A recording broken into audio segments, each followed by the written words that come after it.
Welcome to the Scientific Sense podcast, where we explore emerging ideas from science, policy, economics, and technology. My name is Gill Eapen. We talk with world's leading academics and experts about their recent research or general areas of topical interest. Scientific Sense is an unstructured conversation with no agenda or preparation. We cover a wide variety of domains where new discoveries are made and new technologies are developed on a daily basis. We are most interested in how new ideas affect society and help educate the world how to pursue a rewarding and enjoyable life rooted in science, logic, and information. We seek knowledge without boundaries or constraints and provide unedited content of conversations with researchers and leaders who love what they do. A companion blog to this podcast can be found at scientificsense.com, and this podcast is available on over a dozen platforms and directly at scientificsense.net. If you have suggestions for topics, guests, and other ideas, please send them to info@scientificsense.com, and I can be reached at gill@eapen.info. My guest today is Professor Michael Barnett, who is Professor of Management and Global Business at Rutgers Business School and Academic Director of the Rutgers Institute for Corporate Social Innovation. Mike currently serves as an International Research Fellow of the Oxford University Center for Corporate Reputation, Distinguished Visiting Professor in the Social Innovations Group at eGate Business School in Mexico, Affiliate Visiting Scholar at the Price College of Business at the University of Oklahoma, and Fellow of the Institute of Ethical Leadership at Rutgers University. Welcome, Mike. Oh, thanks. Pleasure to be here. I want to start with one of your recent papers entitled The Rise and Stall of Stakeholder Influence, How the Digital Age Limits Social Control, in which you ask, have stakeholders increased their influence over firm behavior in the digital age? Before we get into it, Mike, I want to get a definition of stakeholder. When I think about stakeholders in general, I think about shareholders, managers of the firm, employees, buyers and suppliers to the firm, maybe the immediate community the firm is located, and society more broadly. Is that a complete set, or am I missing somebody? Well, it's a pretty amorphous concept that has been, has been accused of being kind of all things to all people and therefore meaningless in some settings. But yeah, I think your list is pretty accurate.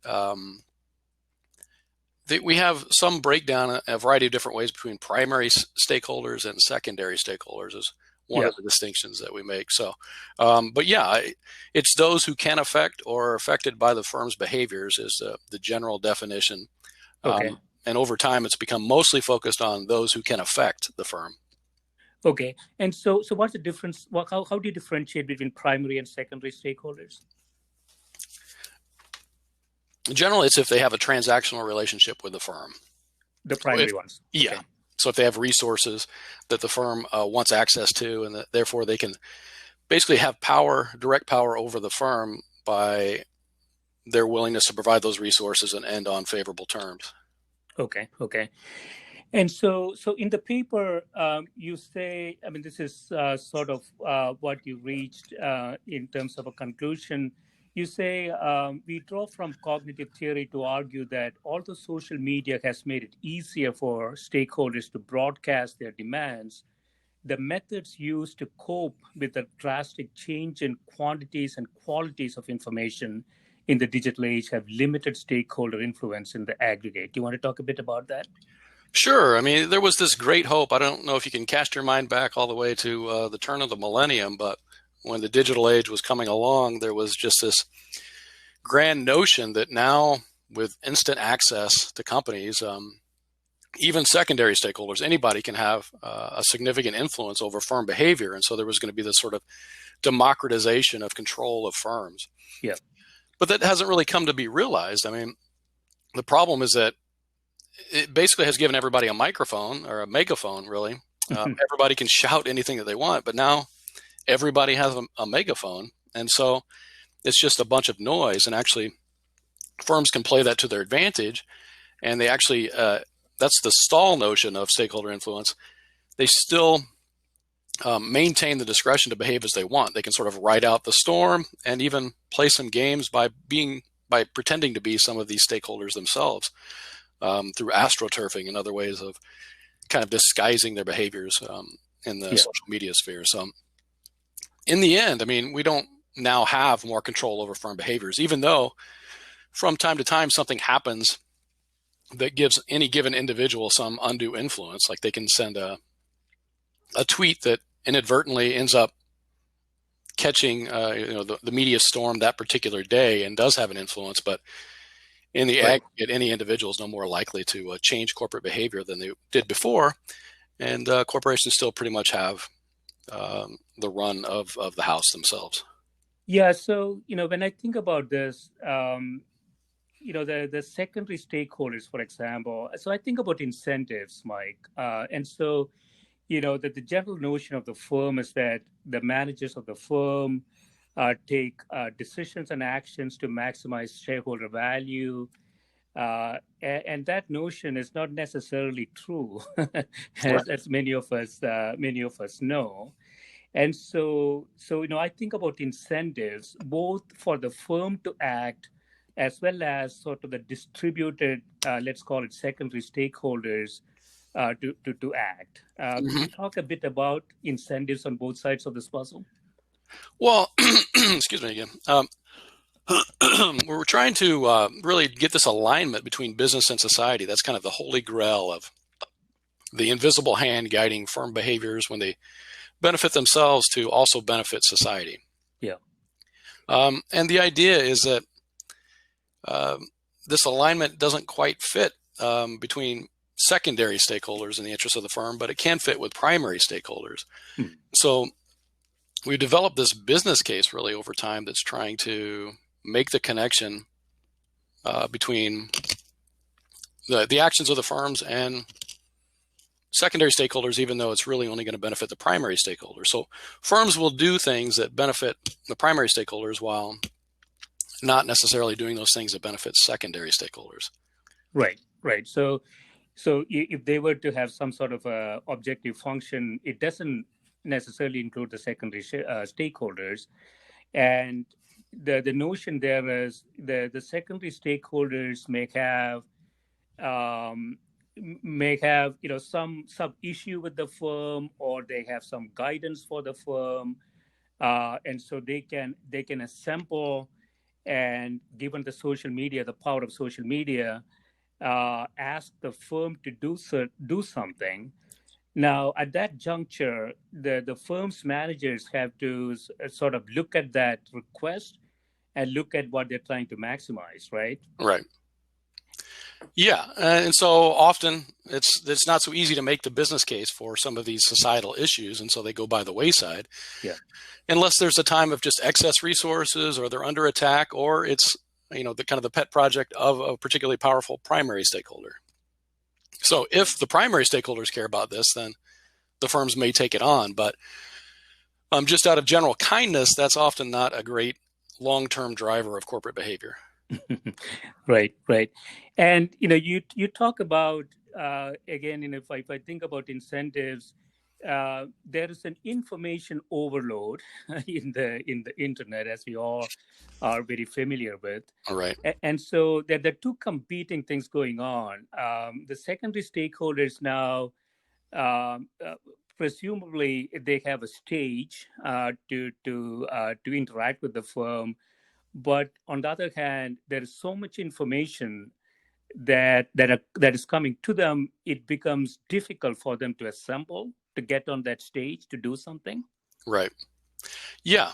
So it's difficult for secondary stakeholders to break through. I mean, there are so many of them coming at the firm from very different directions that firms basically don't have to listen to any of those because they can ride out that storm, and there'll be a different sort of social media shout at them in a different direction shortly after that. So None of this really comes together. Everybody can individually shout, but there's not a whole lot of unified direction. Right. And the firm can easily, like you say, it can easily ignore it because Typically. it tends to be noise.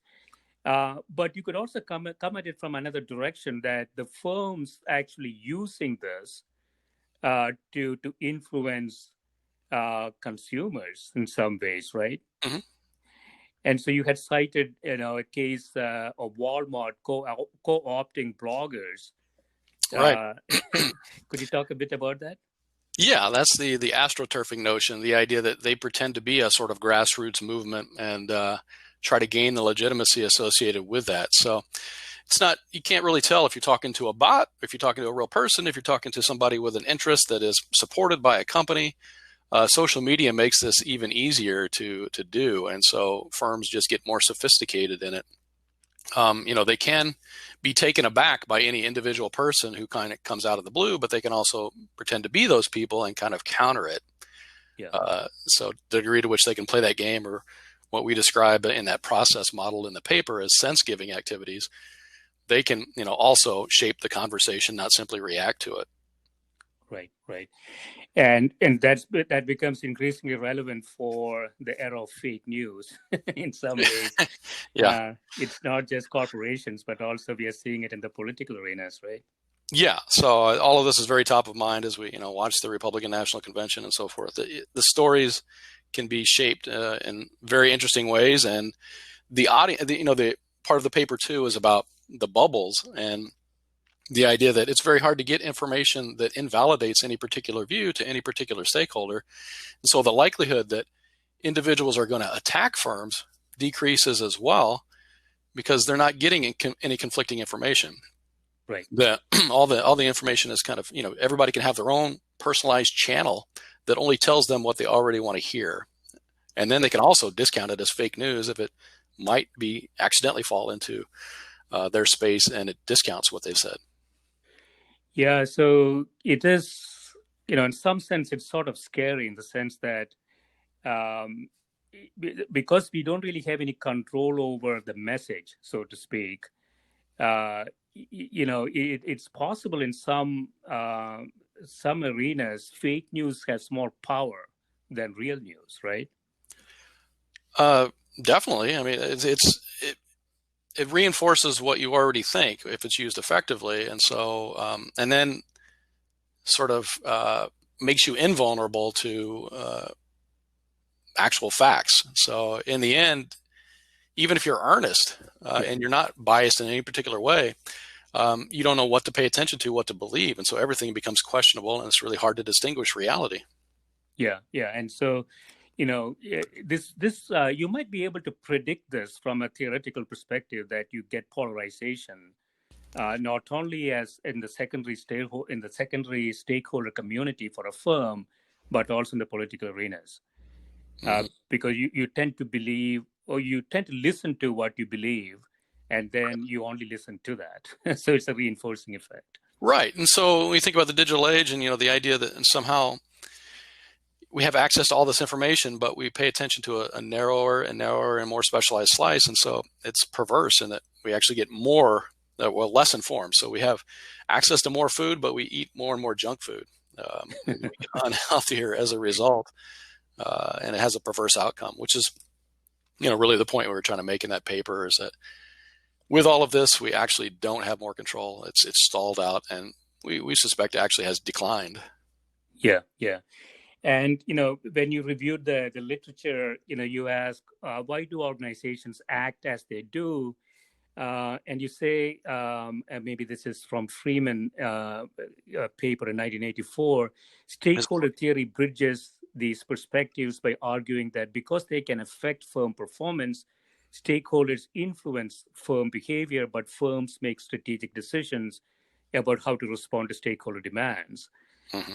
And that idea has gotten more and more, sort of obscure, in the sense that, if there was any accountability in the past for the firms to respond to some stakeholder objection, it has become less so now, right? Because of all the noise. Possibly. Yeah. These do tire out pretty quickly. The Twitter storms have less than 24-hour cycles. Yeah. And so you can generally wait them out. But, the other interesting angle of that is that people feel like they've done something if all they do is just like or forward or, retweet something. And so that we call that Slacktivism. And, Yeah. and it's very easy to write out. And so people can basically vent their spleen on social media, and companies can, ignore it for a day, and then it goes on. We have very short memories, and companies that even get heavily pilloried and maybe lose significant stock value one day bounce back the next. And so companies figure out that if they just ignore it or they gently apologize but don't change their behavior, folks it may look bad for a day, but they'll go past it in the next. And again, in the review of literature, again, you find that it's an empirical study by Easley and Lennox in 2006 that legitimate and urgent requests by secondary stakeholders are more likely to receive positive responses from firms. It seems obvious, but it has a lot of implications as to how secondary stakeholders should think about what they want to do. Right? It's I think a lot of the responses maybe from the airwaves is driven by emotions. And emotions are self-reinforcing and gets amplified in the social channels. And so by the time it gets to the firm, it may not be a legitimate issue, and it takes a long time to get there. Oh, sure. And firms that aren't really taking the long view and just kind of are knee-jerk responding can get swayed by that emotion and do some quick action that they often have to reverse as another group who has the opposite view comes in and attacks them. Right. We've seen it many, many times. An example that comes to mind is, I think, support for gay rights at Walt Disney World or Microsoft. So at one point, they supported it, and then the next day they pulled their support because they were pushed back by the right, and you just ended up looking very bad. The companies need to do things that are more consonant with their identity and stick with those and defend them where necessary, as opposed to being just kind of buffeted around as they get a bad tweet here and there. And then there's a question of sort of the power struggle, right? So typologies of stakeholder influence strategies have been developed based on essentially two dimensions: firm power and stakeholder power. Right. And so I don't know what your perspective is, Mike. So stakeholders are distributed. Isn't the firm in a better position to sort of look at the variety of responses they're getting to optimize it the way that it wants to do, whereas the stakeholders don't really have sufficient, I shouldn't say competence, but information and transparency to do that in a systematic way, or not?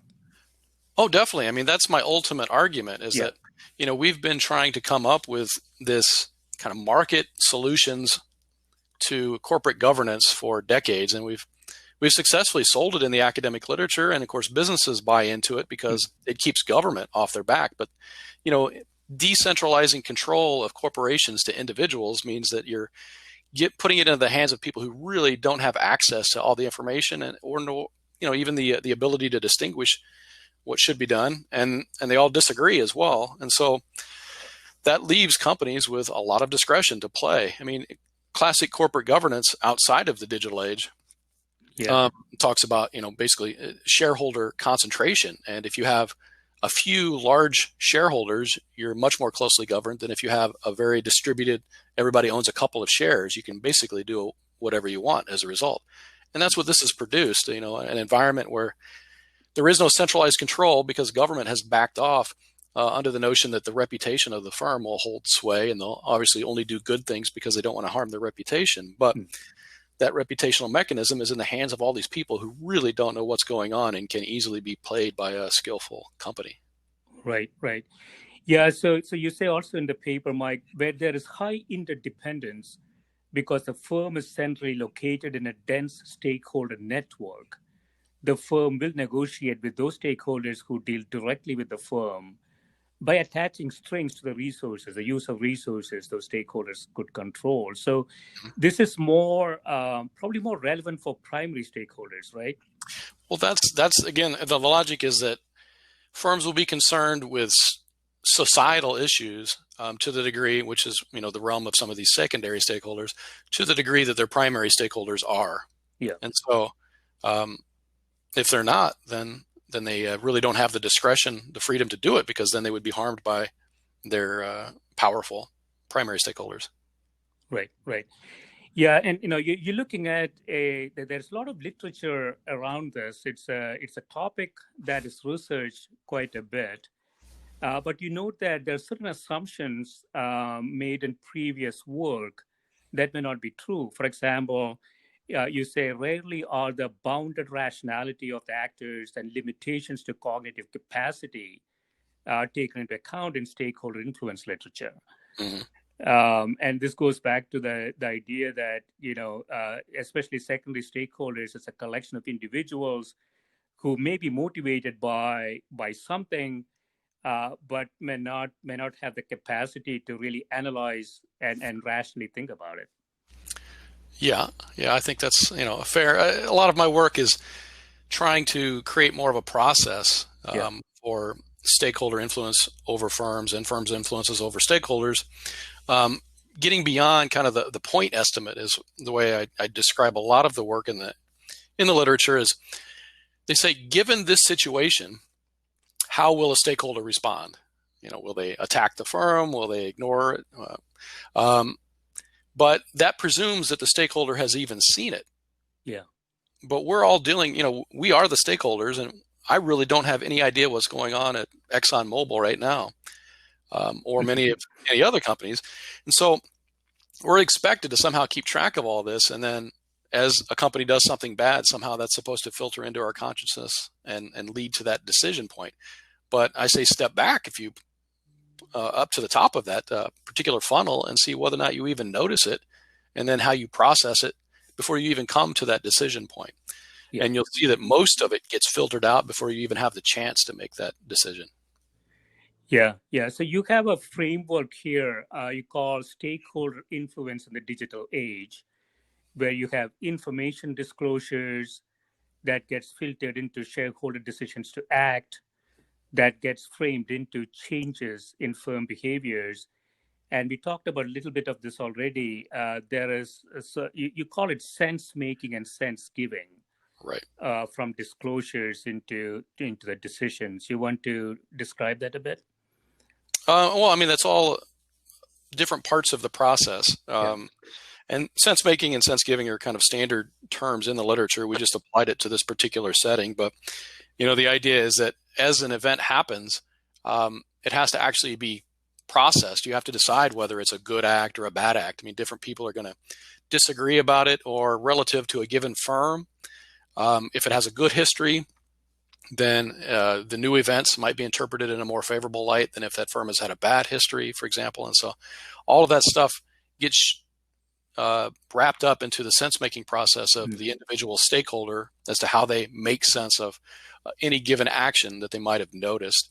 Yeah. And the sense-giving is on the firm side of things, and maybe other stakeholders where there are others who are trying to shape that sense-making process. And so they're providing new information, maybe responding to the crisis, maybe on social media to try and help you to think better of the firm and the action that it took. And so those are kind of, doing battle. All of this, as you are pointing out, is described in sort of a battle framework, but it is a battle for making sense of this and deciding whether or not it's actually going to have any influence on the firm and its behaviors over time. Right. And then the next step, once the stakeholder decisions to act, you have sort of you call slacktivism and synchronicity.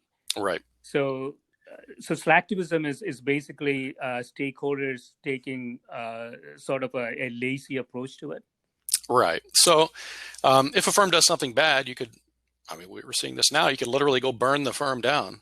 Right. Or you could do many things short of that, which is not buy from them. You could choose to basically do nothing.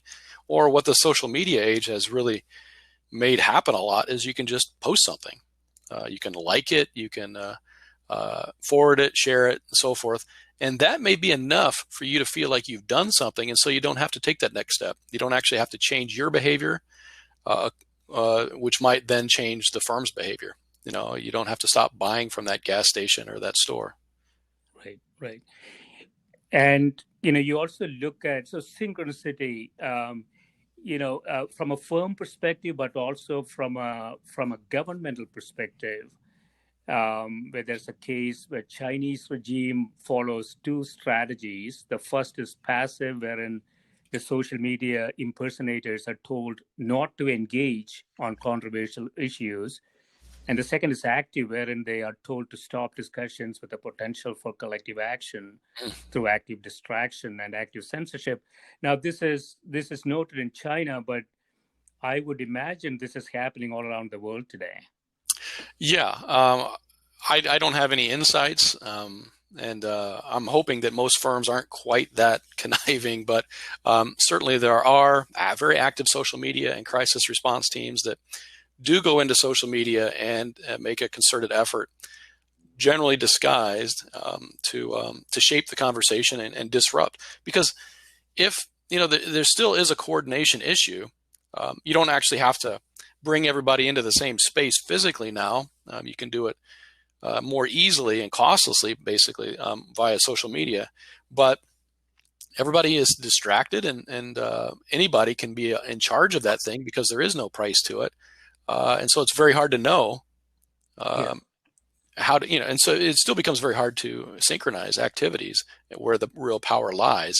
If everybody is aligned and to the tip of a spear, then you're very powerful. But if everybody is running in different directions, like the proverbial herd of cats, then nothing happens. And so we just pointed out basically that just because it's free and costless to do doesn't mean that we can effectively synchronize all these behaviors. In fact, with everybody having their own kind of very customized view of what the company should do, it's actually very easy for everybody to just be parties of one and attack it. Right. Yeah. So I want to jump into another paper which is sort of related, but in a different topic, and it's entitled "Beyond Good Intentions: Designing Corporate Social Responsibility (CSR) Initiatives for Greater Social Impact." Where you ask, are corporate social responsibility initiatives providing a societal good that they promise? And again, you looked at some of the literature, some of the research that has been done in this area. We looked at all of it. You looked at all of it. Yeah. You want to talk a bit about that? Oh, sure. So this is, I'm glad I'd forgotten which papers we were going to discuss, and so I'm glad that we're discussing the two papers that were both with the same author team. Did these both in conjunction with Irene Henriquez at York University in Toronto, and Brian Husted, who's at the IGADE Business School in Monterrey, Mexico. And in this one, it's a meta study. Well, not actually a meta study; it's a review study. Yeah. Part of the this year's special review issue for Journal of Management.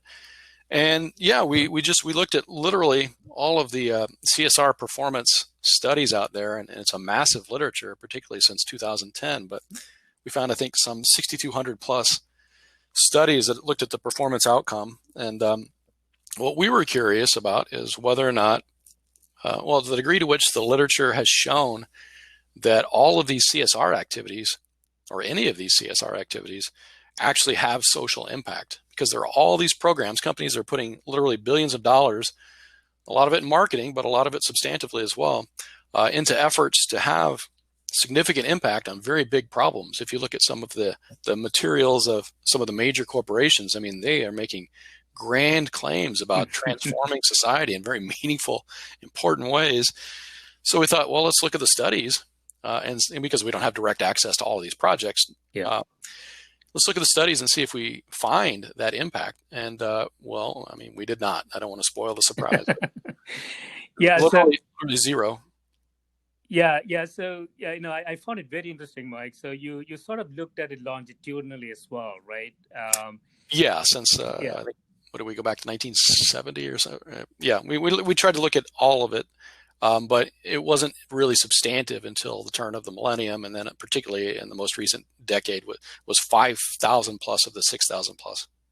Yeah, so one of the things that I picked up is you say annual spending by Fortune 500 firms on corporate philanthropy exceeds 15 billion in dollar amounts. In a regime where we have one company worth $2 trillion. I don't know if that is that significant. What do you Well, think? that's a good point relative, Yeah. but it's still a lot of money that could make a big difference. I think I could probably have a hell of a party with just a fraction of that money. That's for sure. So you say in the paper that scholars have shown that CSR can provide relational, reputation, and financial benefits to the firm undertaking it. And so let me ask you sort of a loaded question. Is CSR sort of a marketing gimmick of Fortune 500 firms, or is something more to it?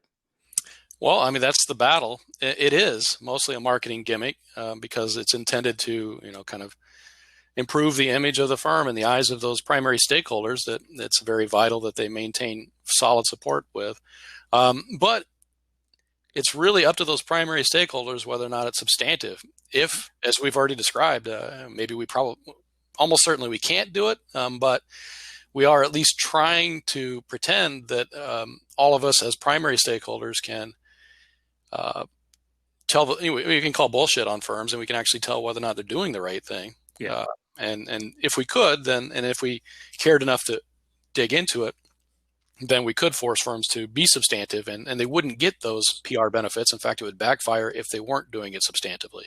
I mean, the one saving grace is that if they are just doing it for PR and it's not really being done substantively, then in effect, they're increasing their risk profile, because if they are found out, Yeah. then that bubble will burst. But then again, as we just discussed, it's probably a very short-lived bout of trouble, and people will forget about it. Yeah, and I think you talk about this in the paper, since we don't really have very clear measurements of outcome, societal benefits outcome. It's very difficult, quote unquote, to find out, because you can always say, always point to something that where that initiatives has resulted in. And so, my experience with Fortune 500 companies, both as a consultant and from within, there are a lot of initiatives like that. There is a portfolio of initiatives a large company pursues in this area, but there is very little accountability, for these types of initiatives. Typically, they're handled by people who are not in a line function, but typically on a staff type function. And so there is much lower level of transparency and accountability. And so what comes out of that could be sort of a random outcome. Absolutely. I mean, most of us, most of the time, are happy to just be associated with a company that says it's doing nice things. We don't really want to know. We don't want to get too much into the weeds on that. And so, it's very easy for a company to get away with, a nice glossy show, but not necessarily any substance behind it. And they're not really going to fight that, because they don't want to be that accountable either. It's hard to do it effectively, and it might require more resources, and they might not be doing it right in the first place. And so there's no need, if your stakeholders don't care, or they're satisfied with something short of that, then of course you're going to stick with something short of that. Yeah. Yeah. I found this, you took all the literature out there on this topic, and you did a cluster analysis, but also showing the interconnectivity between them. Right. And you did that for the entire data set, and then you looked at for specific chunks of time, right? Right. Do you want to talk a little bit about, so there appears to be three different major clusters, and then those things have kind of moved around over time, right? Yeah, I don't have it in front of me. I Yeah. apologize for that. I should have been wise enough to pull that up on the computer. But Yeah, so this is, we did a visual mapping. Yeah. Irene Henriquez, the second co-author, she has kind of, this is her baby using this particular technique, and it shows some very neat things when you have a data set that's large, that's so large that you couldn't really get a hold of a true understanding of it without kind of doing it in a pictorial format. And so you get this cloud of different clusters, and they're related in different ways, and we show how they evolved over time. But because so much of it has been chunked into the last decade, we couldn't show a great deal of transformation in a very fine way. But overall, we did show this kind of transition to further down in what we describe as a logic model, toward trying to get past hand waving and toward at least showing some outcomes, but not whether or not the program itself was responsible for those outcomes. It's a bit like we're dealing with these COVID vaccine trials, right? So Yeah. we have some things that have shown some outcomes, but we haven't done the correct tests of them that show whether or not relative to a placebo they have any effect. So it's like that with the best CSR programs are at least dealing with the idea that they need to have some sort of outcome measure, and that's as far as we've really gotten in the literature. But we still haven't gotten to true impact because we're not properly designing these things to allow for that sort of outcome. Yeah, yeah. One thing that jumped out, I don't know if this is relevant, Mike. When we look at the three cluster analysis over time, the big bubble in the middle was labeled responsibility. That seems to shrink over time. And so, the last analysis post 2010s, there is no bubble that's labeled responsibility anymore. Mm-hmm. What is the implication of that? I don't know offhand. Yeah. Okay. I've forgotten about that particular aspect of it, but the terminology changes over time. Yeah. We've moved from corporate social responsibility to maybe a focus on sustainability or innovation and impact. And so, some of that is just a change in the scholarly terminology. We do have this great habit of trying to make our particular term be the grand one that's used across all studies, and sometimes that works. Okay. And you have a logic model, as you mentioned, a corporate social responsibility logic model. And, you have some antecedents, you have corporate social activities, you have results, outcomes, and ultimately impacts. Mm-hmm. And the difficulty, again, is, really kind of going through this entire model and getting to real impacts of this, CSR initiatives, right? Mm-hmm. And, so as you look forward in this arena, how do you think companies should think about this? I mean, if they're really serious about these initiatives, and they're really serious about actually delivering a societal good that is tangible, that's measurable, that's demonstrable, what do you think are the characteristics of these initiatives that will have a higher chance of doing that? Well, I mean, they're all going to be very idiosyncratic relative to, they've got to be focused on the specific setting. And so I don't think there's a generalizable model for any given program, but we can start to develop design rules. I mean, the idea is that we put forward in that paper is that you should be pushing companies to use a design approach, design sciences, to design studies and treat them like experiments, like medical studies in a way, and control for a variety of factors and experiment using a variety of different methods and see which ones work in your particular setting. Yeah. And then, learn that, benchmark that to other studies. And overall, we could then get kind of a cumulative body of knowledge of what works for a particular type of program in a particular type of setting in a particular point in time in a particular country and so forth. So we would need to, we've got the energy, we've got the studies there. I mean, if people have done in the last decade more than 5,000 published studies, which means they've probably actually done 10 or 12,000 or more, then we have enough, push behind this to do it effectively through all those different iterations that it would actually take. But overall, we're talking about as a design approach where we actually use a very sophisticated, controlled, experimental method to see what works and what doesn't work, and then fine tune that in that exact same way over time to figure out the best approaches to these things. So, if you want to end hunger in your community, there probably is a best way to do it. It's not just random whoever happens to show up in the corporate social responsibility office at your company at that point in time and said, I got a few free hours. There's a very systematic way to do it. And companies have, this is why we even care about corporate social responsibility, is because corporations have this powerful set of tools and resources and processes that allow them to make a significant, scalable difference, impact in whatever they choose to do. So we're just saying if they choose to do corporate social responsibility, let's do it right. Actually use all those same tools to make an impact and not just do enough to get credit for it. Right. Yeah. It also seemed to me, Mike, correct me if I'm wrong, this is very amenable to sort of economic valuation, right? So we cannot do a net present value here, but, this will be a bundle of uncertainties, bundle of options, interrelated things.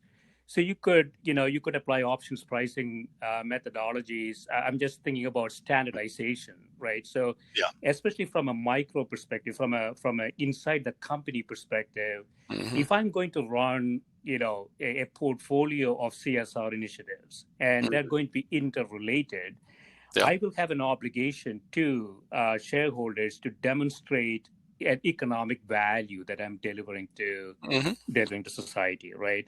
Yeah. And it seems to me that it's very amenable to those types of analysis.